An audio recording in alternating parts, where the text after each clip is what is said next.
Mirëmbrëma, Ngjyra me Syçin. Sonte të ftuar kemi mentor Kikin, mikun tim, po edhe tashmë edhe Ngjyra me Syçin, që është një fat dhe një privilegj që mbohet mua nga miku im. Mirëmbrëma, kënaqësi edhe për mua. Kikia, ju mbram ishit në opinion me kryetarin e opozitës. Edhe ju ndoqa. Dhe kam një gjë për ju, diku në i tjetër i drejtu disa pyetje shtrënguese, por gjithmonë shikoj që një njeriu i cili ka qenë përgjegjës për 15 vjet, ku ka pas piramidat, ka pas Gërdecin, ka pas 4 Vran Bulevard, Kosta Trebickën, ka pas korrupsion. Jo se s'ka korrupsion sot. Dhe ju ja drejtut këtë pyetje, domethënë, po e din që kjo qeveri ka këte. Po pse nuk e përkrajnë ju? Dhe pse nuk përkrajnë edhe këto partitë vogla si Llapa, që rrinë aty ka një muaj e gjys, kalojnë me 10 tramira njerëz në atë bulevard, e makina, dhe nuk na lën njeri, po ky thot po bëj një protestë unike, kur unë i shoh për ditë aty, shkojnë 4, vinë 4, shkojnë 2, janë bosi ato rojet e reparteve ushtarake që ndryshin me çdo 4 orë. Pra, ku e gjen ky njeri këtë kurajo dhe pse shoqëria jonë është kaq e mefsht, kaq e pandjeshme? Dhe media këtu. Domosë se mirë, dakord, do të gjykojmë këtë. Por mos bëhet pengesë qenia e këtij njeriu për të krijuar një politik më të mirë në këtë vend? Pyetjet dhe hyrja jote disi analitike, mendoj që kanë brenda edhe përgjigjen që përse në një vend ku historitë e aferave korruptive do motivonin shumë kënd për të dalë për të reaguar, nuk i bashkohen masivisht një proteste që drejton Partia Demokratike, nuk i bashkohen një proteste që drejton një forcë tjetër politike e re, dhe ajo pyetje që çfarë duan shqiptarët? Jo, nuk i bashkohen masivisht, po vjet duke ra gjithmonë e më shumë numri. Unë mendoj që është vetë klasa politike. Tani po flasim për partitë që janë opozitë dhe që do duhet që këtë handicap, këtë problem, këtë aferë, këtë nivel korrupsioni që ka qeveria, të mund ta përkthenin normalisht në aset politik për veten. Që do të thotë, qytetari është i revoltuar, qytetari është i vjedhur, qytetari është i mashtruar, atëherë hajde ta marrë dhe ta bëj për vete, të dalë në rrugë, në mbështes mua që të bëjmë përmbysjen e pushtetit. Kjo nuk po ndodh sepse unë mendoj që mes shumë arsyeve, ajo që është më kryesore është mungesa e një alternative të besueshme nga ana e kampit partive opozitare. Sepse, çfarë kemi bërë gjertani ne? Ne kemi bërë vetëm thjesht kapërdimje. I ky, hajde ky, pastaj i ky, hajde ky prap, dhe shqiptarët tani janë në dilemën të vazhdojnë të mbajnë një kryeministër edhe për një mandat 5, apo të kthejnë një kryeministër që do të vi për herë të 4. Alternativat që ofrohen është thjesht rotacioni politik. Por ka ndodhur një gjë në kushtet, ju përmendët media, përmendët në kushtet aktuale, nuk është thjesht problemi që kemi i qeveri të keqe dhe po e ndrojmë. Po heqim te kryeministri me 12 ministra, 13-15 sa mund të ketë ai tjetri, dhe sa zëvendës ministra, pjesa tjetër e administratës i shkon mbrapa lokomotivës, s'ka nevojë. Por a është vetëm kjo që duhet bërë në këtë vend? Këtu kemi problem inkriminimin e ekonomisë, ekonomia që drejtohet nga një grush njerëzish apo që kontrollohet, media që është e lidhur me interesat ekonomike, po pse edhe me krimin? Edhe me krimin me çfarë duash, problemi i vetë partive politike. Partitë politike janë shndruar në prona private të kryetarëve, s'bëhen zgjedhje as gjikundi, si këtë voglat, si këtë mëdhejat, si këtë vjetrat, si këtë rejat, partitë janë... Se mbone me qesh, Se ka ardhur puna të edhe Trumpi tha s'kemi nevojë për zgjedhjem në dorë tha. Pikërisht pra. Është po Se të kemi dhe modelin e pavarësisht. është trazu gjitha ne kjo punë, Po. po flasim për hallat tona. Po, për katunin ton. Ka mungesë transparence, ku i gjen lekët e partit, kush i furnizon, kush i ushqen, fushatat elektorale. Pra ka nevojë për një reformë shumë më të madhe se sa thjesht ndrrimi i një qeverie. Dhe kur ti u thu sot qytetarëve që duhet heqim Ramën, okay, ta heqim.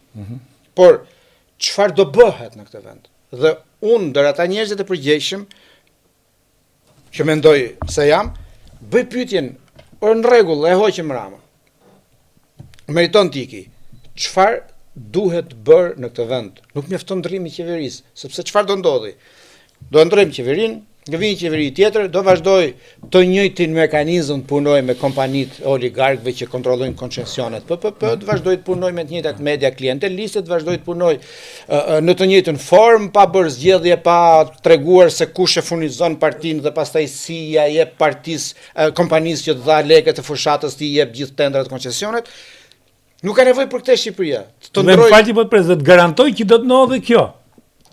Në qoftë se që nuk duket kërkun, do t'jetë as në kalendat greke nuk është ardhja opozitës shpeti, por garantoj sepse një retorik që më bën mu për shtypje gjithmonë në për televizionet dhe drejtuesit e partive, se ne demokratët kemi 12 vjet pa punë. Do më që këtu kemi do vim shtet që të grabisim ne tash, kemi radhën ne. Pikërisht pra. Edhe kupto çka kulturë është kjo, edhe kemi 12 pse më ça zyrë pune o partia. Po shteti deri tani është parë apo qeverisja është parë si e drejta ime tani për të mjel këtë lopën që quhet Shqipëri.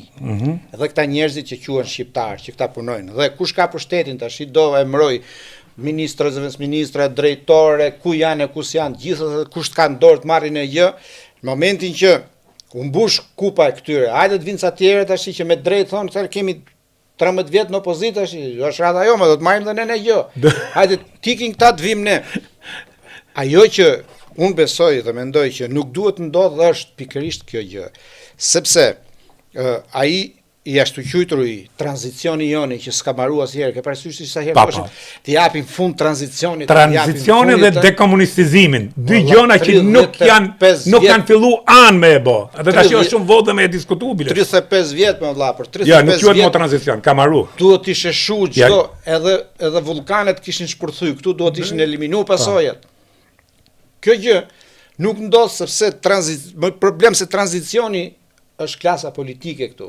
Se nuk ka rregulla që t'ik një gjenerat, vi një gjenerat tjetër, or përmisohen racat më burë edhe në mënyrë natyrale përmisohet. Pse nuk ndodh këne? Nuk ndodh sepse sistemi politik nuk është demokraci. Partitë politike vazhdojnë të kenë të njëjtat kryetar më që nga 90-ta më burë. Po mirë, më dakord. Partitë Kjo do të thotë që pse është kaq shumë e rëndësishme kjo? Po është më e rëndësishme se ashtu siç është partia sot, ashtu do jetë qeveria e kësaj nesër. Nëse kryetari i partisë e kontrollon partinë në mënyrë autoritare, në të njëjtën mënyrë do qeverisjej. Qofse partia është e korruptuar, qeveritë korruptuara do bëjnë nesër. Pse s'lindin partitë e reja? Për fat keq, partitë e reja që kanë lindur me të njëjtën filozofi. U shikojmë kryetaret e rinj që thotë unë. Po pritmë se nga unë e kemi hëngë gjithmonë. Jo, por shumë unë po të ka plapa që e shoh furdit këtu. Edhe në protestë kur del, edhe kur flet në për TV, thot tiki, do ta largoj Ramën. Po çfarë do mbish ti më zotni? Ku pra? Çfarë do mbish ti? Do tiki, se unë ja bona edhe pyetje e ditë thash më zotni. Ti çfarë projekti ke? Që shoh çfarë projekti ke? Ti thot tiki ai që të vion. Po jo më këtë e kemi bërë 35 vjet ne. Po pra. E the që fillim. Hajde ky tani kemi shku ke ngërçi që ti ky do të vi prap ky dhe pra ne ka ngec sharra tani. Pra ne ka ngec sharra që me gjithë manipulimet, me gjithë vjedhjet, me gjithë çka bër Rama, në një mandat qeveria Rama se duhet të ishte ngrit populli ta kishte përmys. Po. Me vot, po flas, me vot. Kjo nuk ndodhi, pra me gjithë çfarë kanë bërë këto, jo administrata, jo patronazhisti, jo listat e më thënë thash, nuk ndodhi sepse alternativa që ishte në krahun tjetër nuk është alternativë, po nuk është alternativë pra të vish ti pra për herë të katërt më. me të njëjtët njerëz, me të njëjtën shpurë, po jo mëse partitë politike në demokraci, populli i nxjerr në opozitë, jo se u lodhën shumë duke punuar. Po i nxjerr sepse kanë shteru, e dhanë çka kishin për të dhënë, o u korruptuan, ose punuan keq, o mbaruan ciklin, i nxjerr në opozitë si puna e asaj makinës që shkon në servis kur plotson një herë në X kilometra, të i ndrohen vaj filtra ato dritat e gomat e ç'a bën, për të përgatitur për xhiron tjetër. Dhe partitë dalin në opozitë, të ndrojnë leadershipin, e të ikin ca njerëz, vinë ca të rinj, që kanë më shumë motiv, që kanë më shumë energji, që kanë ambicie vëlla, sepse ai që ka 20 vjet në pushtet nuk ka më ambicie, ai mendon që i takon ky froni, jo më duhet vi ky tjetër i riu, ky 30 vjeçari tani që thotë dua këtë postin, ka ego, do të bëj karrierë. Këta çfarë bëjnë? Duke mos i hap krahun njerëzve të rinj, këta thjesht tash mendojnë që duke vënë shishën aty i takon radha. Dhe Rama prishi radhën. Se kështu i bindet. Po kështu zotë 10 merdi radha mu, këtë kishim kriju ne. Merdi radha. Dhe po të shikojmë sot, kriza më e madhe në politik në Shqipëri nuk është krizë ekonomike. Fukaralliku e s'kam të hane me zi presin 15 ditë në fundin e muajit etj. Mu nuk më rezulton kështu. Ja, as mos më rezulton kështu.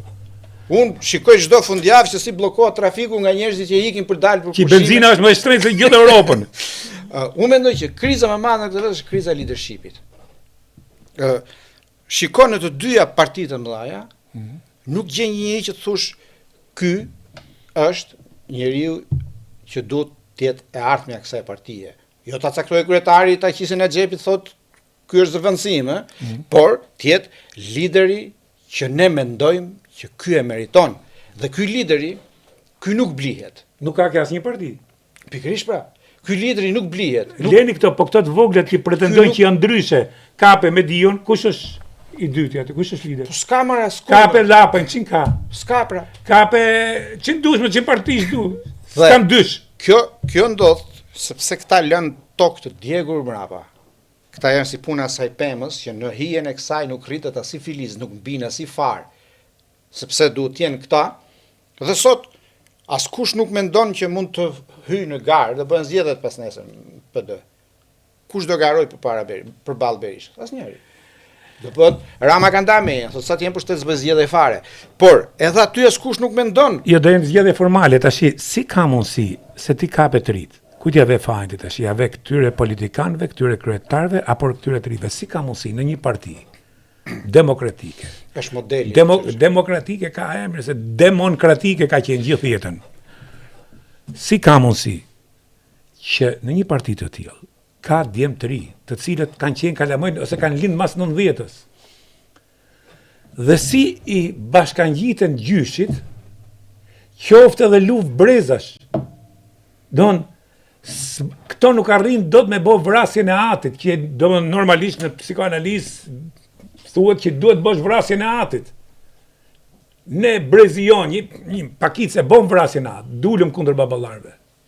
Nuk flas për atë markatën e 90-s dhjetorit, jo, flas më përpara ka pas njerëz dhe biles nuk është koha se e kemi diskutuar, po që dulëm bom vrasjen e atit, bom diçka ndryshe, jo për post politik, po si frymë sociale, si rebellim, si mod, si muzikë, si të gjitha. Kurse këto sot e ka një arsye. Këto shkojnë mas një 82 vjeçari, nuk e kam pse është 82 vjeç, se të gjithë do bëhemi 82 vjeç, po një njeriu 82 vjeç që nuk ka edhe kohë fizike më për ashtu dhe tjetra ka gjithë ato ngarkesa.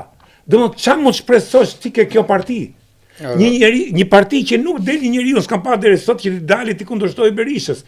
Një që i doli kundërshtoi ky Saljani që një herë bon hero gati me Skënderbeun kur hynin burg, pastaj doli nga burgu kërkoi diçka ndryshe, tash i thonë është i lidh me krimin, me çelet e me Suel Çelën e me kompani. Domthon, si mund ta morësh seriozisht këtë parti sa ai njeri që drejton këtë parti nuk merret më seriozisht. Ai është pengesë, po seriozisht nuk mund të merret më. Dhe unë habitem dhe me median që e merr akoma seriozisht, harxho kohë me këtë njeri. Ka një arsye pse ndodh. Në politik nuk ka ende një luftë brezash. Brezi i ri, ai që ka lindur nga 90-ta këtej që janë 35 vjeçar tani dhe nuk janë më të vegjël, do duhet të kishin marrë frenat e drejtimit të shtetit, të Republikës, s'po them që duhet ishin bë 60 vjeçar me zor që të ishin akademik, por do të kishin marrë frenat e drejtimit të vendit, por që janë totalisht jo në pozicionin e drejtuesit karrocës, por për kundrazi, edhe më keq, janë eduku për të qenë më servila se sa të mëdhenjt, më interesatxhi, më të nënshtrueshëm, që njëri të bëhet lider, dhe unë jam dakord me ty që aty në PD ka vajza dhe djem të përgatitur shumë të mirë, por lideri nuk bëhet as për 1 vit, as për 2 vjet.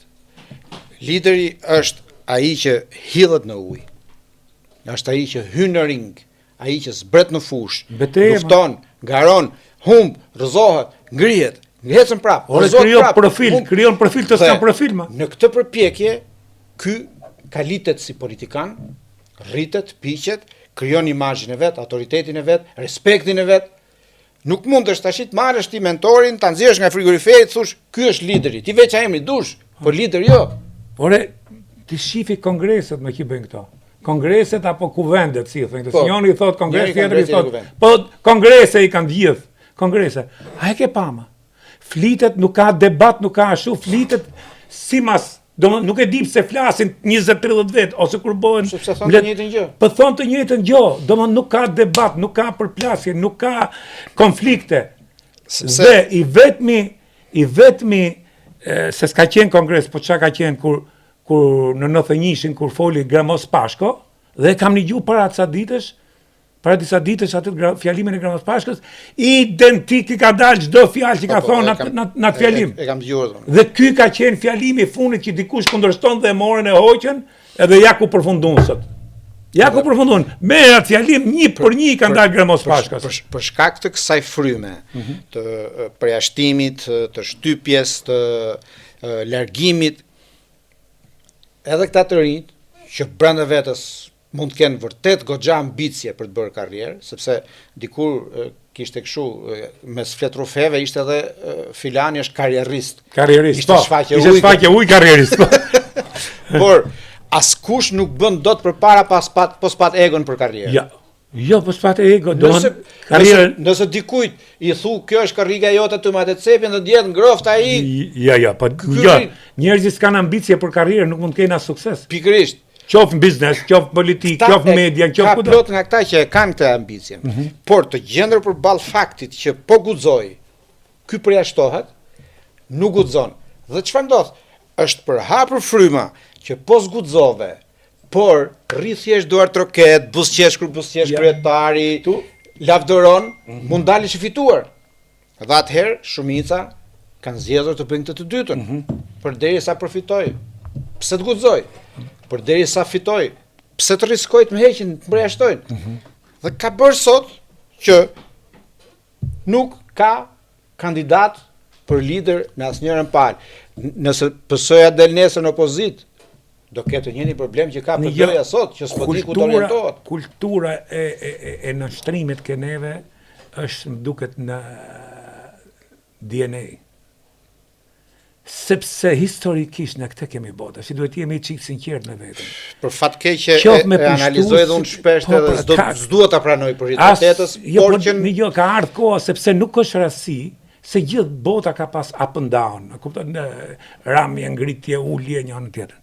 Por ne historikisht, le të hapim arshivat, le të hapim filmimet, le të hapim çdo gjë. Kush ka ardhur kemi thonë bravo. Pra, se kam një pyetje më vonë në lidhje me Davosin edhe me këtë forumin e paqes. Tashti, në këtë situatë, opozita është e pamundur. Rama ka 83 vota. Protesta që të paralizojnë vendin nuk ka. Këto për mua nuk quhen protesta. Ja shife, pse do ta kem pyetje edhe këtë. Nesër do dali Berisha, ja u bokën po të them 5000 vet. Çfarë? Po u bon 5000. Se nga 500 nga 300 kanë ardhur tash. Pavarësisht shifrave që japin këto. Presion ndërkombëtar hë për hë Rama nuk ka. Bota është në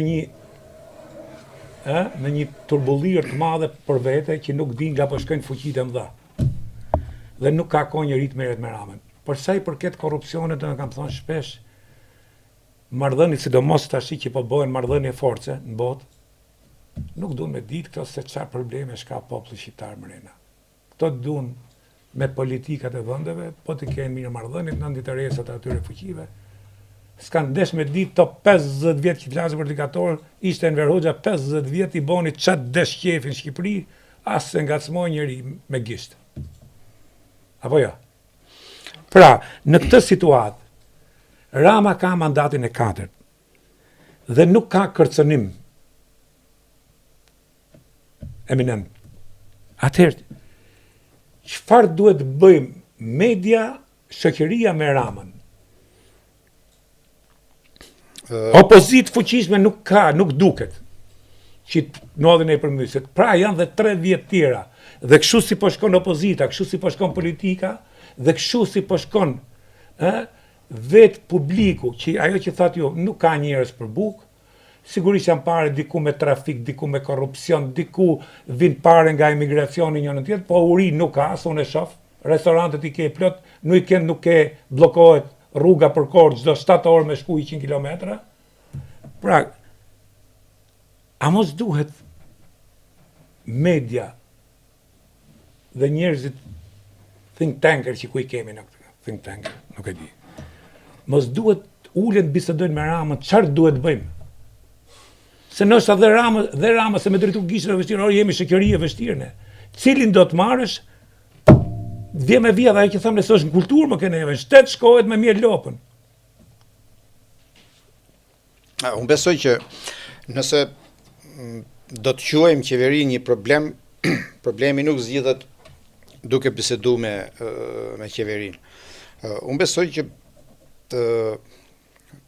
klasa politike, Partia Socialiste që është në pushtet, sepse kryeministri është një, edhe pse unë nuk i besoj teorisë që kryeministri nuk i shef ata që hanë dardha, por ka shumë nga ata që hanë gorrica në mos dardha poshtë që kanë krijuar një sistem kalbëzimi sa i takon korrupsionit dhe që padyshim të gjitha këto nuk janë sinjale që dërgohen në nivelet më të larta të qeverisjes, është një ngërç shumë i madh për shoqërinë, në kushtet kur mendon që një qeveri duhet të ikë, po nuk gjen alternativën për ta zëvendësuar. Dhe ndaj thash pak më parë që kjo është kriza e leadershipit.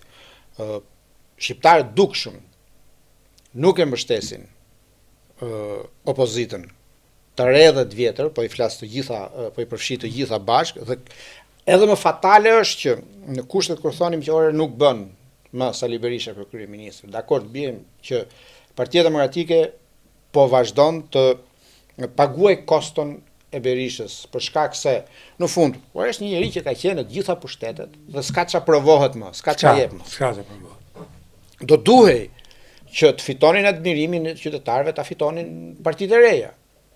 Partitë e reja, duke ardhur nga të njëjtat shkolla dhe duke patur ca kusura dhe ato, ky është me këtë ka qenë këti ka ardhur, ky e ka fut ky dhe edhe kriza apo sherrri Lapa e Shabani në një farë mënyrë dëshmoi që këta i përkasin të njëjtës shkollë, por janë modele në miniatur, ka krijuar atë pezmin të qytetarët që nuk besojnë. Problemi i madh tjetër tani është, kjo është fotografia e brendshme. Fotografia jashtme është që deri tani aktorët ndërkombëtar ishin më aktivë dhe më të ndjeshëm ndaj çështjeve të demokracisë. Dhe po flas tu për kryesisht Shtetet e Bashkuara. Raportet e tyre të përvitshme citonin demokracia, zgjedhjet, liria e medias. Tani po shikojmë që mesazhet që vijnë nga Shtetet e Bashkuara nuk flasin më apo nuk flasin aq sa flisnin për demokraci, për të drejta, flasin për luftë kundër krimit që shqetëson Amerikën atje dhe mbrojtjen e interesave ekonomike të Amerikës.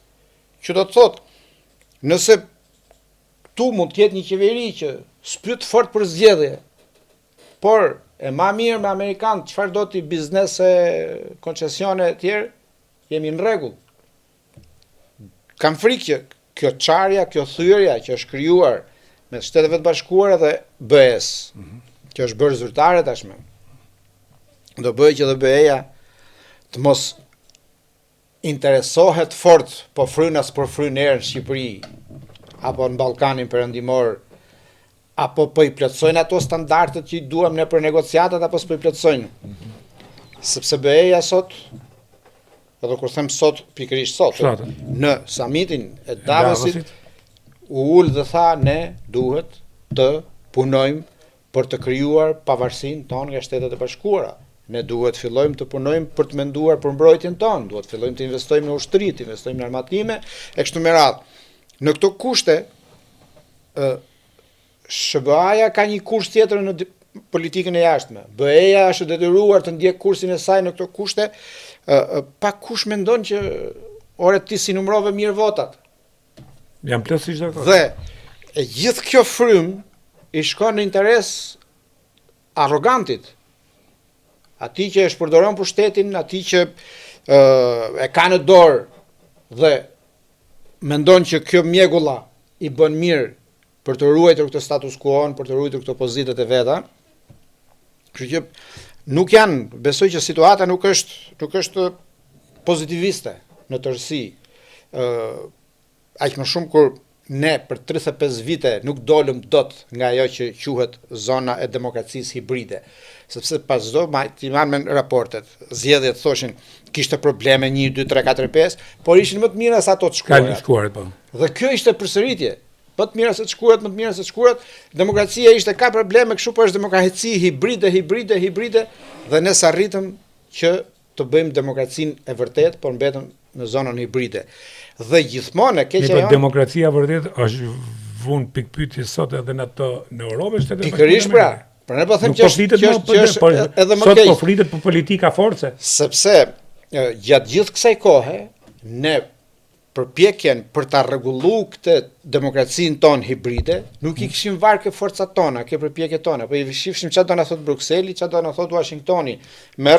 Bëj raporte, konstato shkelje, ço me post në Bruksel, ço me post në Washington dhe përprisim raportet atyre. Raportet e këtyre kanë përshtypjen tani që nuk është se janë fort vëmendshëm ndaj nesh. Si po zhvillohen ngjarjet, unë dyshoj edhe ke BE-ja. BE-ja do ketë halle të tjera sepse BE-ja tha të bashkohemi për të përballur sanksioneve ekonomike, ndryshimit të kursit politik të Washingtonit. Ka një gjë tjetër në përpjekje që opozita shqiptare, personalistët e zoti Berisha, për të fituar admirimin e administratës së re në Shtetet e Bashkuara, u prezantua më shumë se që nevojitej dhe më shumë se që ishte realisht si trumpiste, si parti që mbështet Trumpin në BE, në Europë, në Ballkan po e po, por në kushtet kur kjo BE është tashmë zyrtarisht përballë Trumpit, a është mirë për një opozit si kjo që të shitet si trumpiste, por trumpizmi nuk po i vjen në ndihmë aq sa duhet, apo s'po i vjen hiç? S'po i vjen hiç. Por ndërkohë hap probleme me këtë BE-n që trumpizmi sot e ka armik politik. Dhe kjo ka krijuar ndoshta në kushtet e hipotezës jemi që aty në BE më thonë sot tashi keq ky për korrupsion, ky trumpist dhe do të vi ky jo sorosisti, jo von der Leyen është e Sorosit, kjo është e Sorosit, këta duhet ikin. Domethënë një parti në një vend si Shqipëria të ngrej kauza kundër administratës më të lartë Brukselit dhe pastaj të pretendoj që ata të Brukselit do marrin në konsiderat raportin që i kanë çuar këta për zgjedhjet ku tregon që Rama ka manipuluar rezultatin. Në fund, qofse Rama është i keq për vendin e vet dhe për popullin e vet, atyre intereson që të kenë një partner. Sepse politika jashtme nuk është më, besoj për fat keq, aq parimore sa çishte apo ç'duhet të jetë, po është më pragmatiste. Dhe secili mendon interesat e vet. Më pragmatiste, se pragmatizmi nuk është gjë e keqe, po më pragmatiste në interes të vendit apo klaneve politike, se situata që është sot, Shqipëria dhe bota më kujton pak periudhën e luftës dytë botërore, kur fuqitë e mëdha vendoseshin me forcën dhe jo me të drejtën. Pra, dhe kam parasysh një fjalim shumë ekselent dhe nuk e di, studiohet në shkollat shqiptare të politikës e diplomacisë të Patar Anton Arapit, megjithëse ne vazhdojmë me qenë kolaboracionist pa e gjykun kontekstin e kohës pse e mori, kur janë të gjitha dokumentet, dhe ai thot në atë fjalim kur morën regjencën në parlament, thot në këtë kohë thot që të mëdhejt po kapen me shkelma të gjujt njëri tjetrin për të nda botën, ne thot duhet të jemi të zgjuar të dimë veprojmë thot se po ham në i shkelp e po hupim krejt si këmbë. Pra, në këtë darë shtrënguese që jemi ne, Europa na duhet, po edhe Shtetet e Bashkuara të Amerikës na duhen. Po nesër një konflikt midis Eurosh, është hera parë në histori që Anglia del kundra Shteteve të Bashkuara të Amerikës. Nuk ka ndodhur. Amerika për dy vende ngrinte avionet në sekond, po sulmoheshin për Izraelin edhe për Amerikën, për Anglinë, për Izraelin dhe për Anglinë.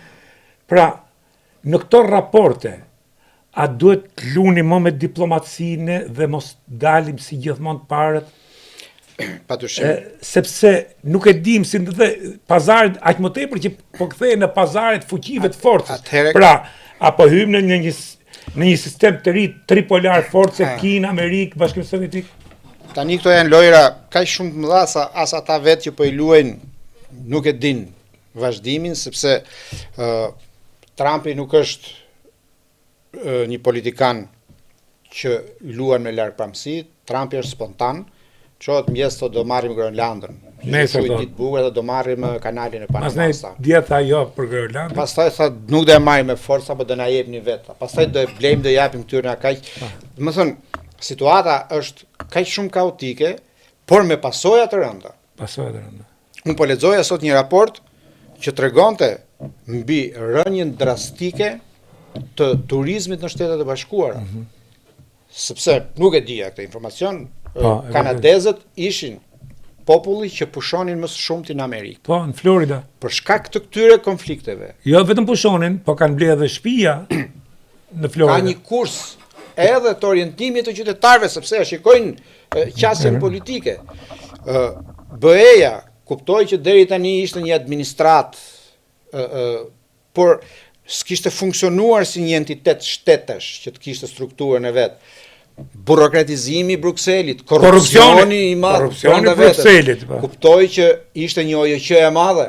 Dhe kur ju desht përballet me një Amerikë që tha që i bënte pazaret aty për aty, një president i vetëm që thoshte hipi avionin dhe nisu shko bombardoje, kuptoi që do duhet të ishte shtet dhe jo thjesht OJQ shtetesh. Në këto kushte ne nuk kemi asnjë lloj influence, jemi të pallogaritshëm, as grimc jo. Atëherë do duhet që të jemi më të kujdesshëm në mbajtjen e këtyre aleancave për të menuar kur të pushojë kjo stuhi. Se do pushojë kjo stuhi. Po do pushojë. Amerika dhe BE-ja nuk do shkojnë kurrë në luftë, por ky trazimi do sjell përshtjellime ekonomike. Ka zgjedhjet në dorë Amerika do sjell përshtjellime ekonomike. Përshtjellime ekonomike dhe edhe gjeopolitike. Edhe gjeopolitike edhe deri konflikte. Edhe deri konflikte, sepse gjasat po tregojnë që Amerika dhe Rusia ka një shkelje syri me njëri tjetrin që unë bëj ç'dua ke lagja ime, ti bëj ç'dush ke lagja jote. Po. Tash këte bëjmë forumin për paqen, këte ftohet Putinin në këtë forum i cili ka pushtuar një vend. Në këtë kontekst, ajo gara që bëhet këtu në Shqipëri, se cila palë të tregoj. Foli për garën dje kam qesh me të modën atë garën, kush kallëzonte veten më pro-amerikan? Kush mund të jetë më pro-amerikan? Ore, padyshim, ka një gjë që është pandryshueshme në ADN-n ton, jo të politikës, po të kombit, që marrëdhëniet me Shtetet e Bashkuara, jo me qeverinë amerikane, me shtetet, se qeveritë ndrojnë një herë, vjen njëra më mirë, një më e keqe. Pikërisht këtu desha dal. Me Shtetet e Bashkuara janë jetike, sepse fal Shtetet e Bashkuara ka sot Republikë të Shqipërisë, ka Shtetet e Bashkuara ka Republikë të Kosovës. Dhe ka shpëtim të coptimit të Shqipërisë 13. Kaq mjafton kaq mjafton që kjo të jetë e sankcionuar në kushtetutë. Pa. Por përpjekjet për ta kthy raportin me qeverinë amerikane në aset elektoral këtu brenda Shqipërisë e kanë degeneruar këtë marrëdhënie. Jo vetëm kjo, po këto po të kishin qenë pro-amerikan, se nuk ka nevojë ti jesh pro-amerikan tu bërtitë tu shas, si ata më kujtën ato që thoshin ti rrof shoku Stalin. Njësoj, rrof shoku Mao. Pra, këta po të ishin pro-amerikan e kishin bo Shqipërinë, nuk them se Amerika në kuptimin e pasur, por në zhvillimin e demokracisë, pluralizmit brendshëm, në zhvillimin e konkurrencës lirë, në zhvillimin e të drejtës pronës. Pra, për çfarë e duan këto Amerikën si mbroje për veten e tyre? Apo e kanë seriozisht që janë pro-amerikan, se po të janë pro-amerikan, do bëshin atë që ka bo Amerika. Ka ndodhur një gjë që ne nuk kemi akoma liritë dhe drejtat themelore të qytetarëve tanë. Marrëdhëniet politike me departamentin e shtetit, le të themi si simbolike e politikës jashtme, e kanë parë vetëm në interesin e tyre personal. Po.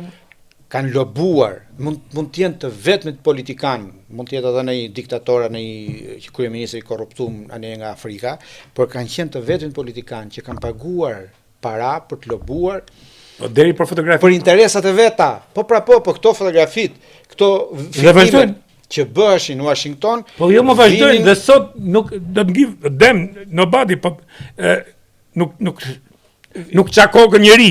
Vinin i shisnin. Po ke Fatmir Mediun që shko sa e thret prokuroria, a i shkon në Amerikë, jam atje për vizitë, shko po 3-4 fotografi, sorry month, edhe vje këtu dhe i qitë fotografi gja që unë kam shtetje. Këtu duhet majë një qëndrim dhe ambasada amerikane, duhet majë një qëndrim dhe State Departmenti. Si preferenca politike të Amerikës.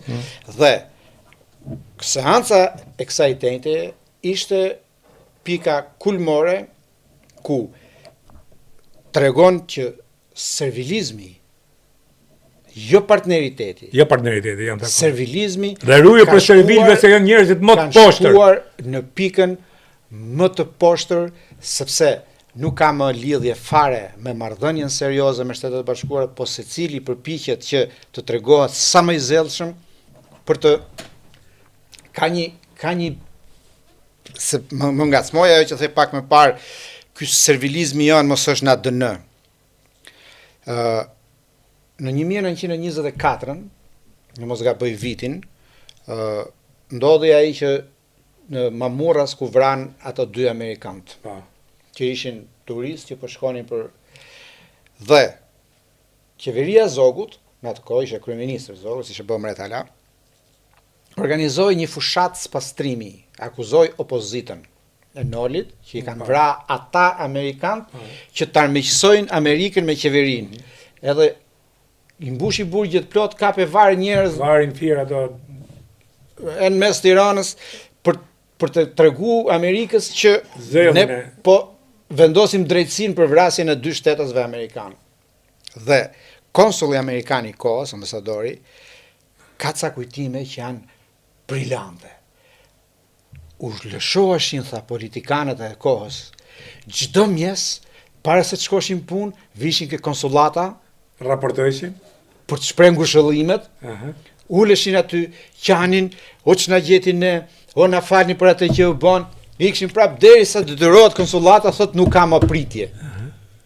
Edhe tregon atë frymën e servilizmit që gjithkush shkonte çdo ditë atje e kishin harruar atë vrasjen e 2 njerëzve të pafajshëm, 2 të rinjve. Vetëm nga masiviteti i servilizmit që tregon dhe klasa politike.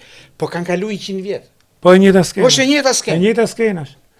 Këta shkojnë shajnë ata, ata shkojnë shajnë ata, dhe si mund të marrin seriozisht njëri. Ajo seancë ishte vërtet e trisht. Mund të ketë debate politike, po kanë një vijë politike përbashkët për shtetet e tyre. Vija politike është deri ke Malizim, deri ke Maqedonia, nuk po shkoj ke Greqia, ke Serbia. Po. Ka seriozitet më. Ka seriozitet më. Kurse ne jemi nuk ka nevojë ai thot do të vi helikopteri të mori. Ky tjetri është 9 grada dhe i thot këtij thot Ramaduro. Ky tjetri është 9 grada ka kaq vjet e tha do të vi Trumpi e vërtet për Trumpin e Trumpi nuk ja heq. Domethënë Një absurd që i thu vetës, o zot ku jam. Unë them që kjo është një çmendim. Dhe pranë edhe njerëzit, ato njerëz që kanë një lloj konsciencë dhe ndërgjeje se këtu pjesa më e madhe shajnë kokën për politikë. Janë lodh me këto njerëz. Janë lodh sinqerisht, është e lodhshme të merresh me një absurd të tillë. Dy momente të fundit ishin në këto. Rama që tunde të ftesën çdo ditë, si ajo që thoshte Evangel, gjeta Evangel, ftesën që kishte ardhur, ndërsa Berisha tash nga frika se mos Rama i rregulloi sërish mohabetet me Trumpin, lajmërohet konferencë për shtypje urgjent, sepse Alex Soros në Davos kishte thënë le të bashkohemi gjithë kundër Trumpit, dhe ky dilte konferencë për shtyp tash në mbrojtje të Trumpit se po na e sulmon Alex Sorosi. As kalamajt e fillores nuk do të niveli i këtij parlamenti është për turp e faqet zë.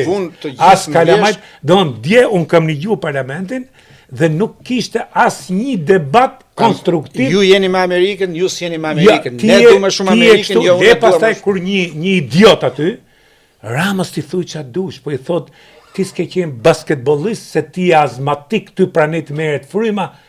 Po si mos shkoj njeriu deri këtu? Pse edhe sëmundja që e ka krime? Po a kanë këto njerëz shtëpi? A kanë babë non këto që mund të jenë vetër, kanë sëmundje, kanë nevojë për ilaç? E kupto çfarë kafshërie dhe çfarë ignorancë është? E di pse? Unë mendoj sepse është ajo që thati në fillim. Nuk ka debat, nuk ka konkurrencë, prandaj nuk ke vlera sot. Nuk ke vlera, nuk prodhon dot vlera ti me ushtar servila në çdo vend që vin për të shfrytzuar. E degradimit të politikës për fat keq, degradimit total. Total. Dhe nuk shoh një dritë që jo. Të thosh apo të shoh një bim të re që hajde po nuk shoh dhe vullnet. Ta ushqejmë edhe të nuk shoh dhe vullnet. Për këtë punë, domethënë edhe vetë media ku kontribon ti për kaq vjetësh. Të vjen zor se nuk di çfarë shkosh thosh në studio më, je në të njëjtin rreth vicioz. Imagjino, a mund diskutohet dhe mbrëm gjithë mediat merreshin me këtë tallava. Kur ai ishte një turp, ajo çau bëu në parlament, që bëhet javë për javë, ishte një turp. Vetëm ofendime, sharje, kush është ti, jo ti ke thon Trumpit kështu atëherë, unë i kam thonë kështu këtë herë, ishin po këto që demokratët që kur ishte Bideni pritin e lavdëruan Bidenin, tash sikur ndru Biden. Kush mund t'i marrë seriozisht këta njerëz? E gjithë kjo narrativ ka krijuar një gjë shumë. Jo, më nuk kanë respekt as amerikan vetë për këtë më. Po respekt kesh për këtë. Nuk mund të ketë respekt kujtoni, nuk kanë rekorde ato? Nuk e dinë ç'kan thonë dje se çojnë sot e çojnë pas nesër? E gjithë ky debat ka krijuar një perceptim publik tashmë tërësisht të gabuar, që në këtë vend, në krye të qeverisë nuk duhet të jetë ai apo pushtetin, nuk duhet ta ketë ajo parti apo ai politikan që është më i ndershëm, që do këtë vend, që punon më mirë për këtë popull. Por të drejtën për qeverisur e ka ai që e ka mirë me Amerikën. Sepse kështu e kanë bërë. Po se patë mirë me Amerikën, nuk mund të bësh kryeminist. Po e patë mirë me Amerikën, mund të rrish kryeminist dhe mund të bësh çfarë. Në fakt nuk është e vërtetë. Nuk është e vërtetë se funa fundit mirë keq ky popull do të votojë me manipulime, pa manipulime, me trekje, me birë. Ky popull do të bëjë. Por dhe ky kot pretendon që un kam fituar zgjedhjet, Berisha, se ja, po të kishe fituar, ku i ke? Ku i ke njerëzit? Lene më thonë fryk, kush ka fryk sot? Njerëzit nuk duan me i pa me sy, nuk është puna se kam fryk. Çfarë fryke, kush ka fryk? Apo folti? Apo folej? Kanë fryk sepse noshta duan milionat, sepse noshta duan që të vinë nesër këto të morin doganat, të morin këtë që të vjelin lopën prap. Edhe kanë një grup njerëz dash 500 vet që do të bëjnë këto nesër aty. Kush i vjen këtyre? Kush i vjen? Kjo thotë do të bëj paralizë vendit ku me çfarë? Me nesër çfarë mendon për protestën nesër? Sot. Sot.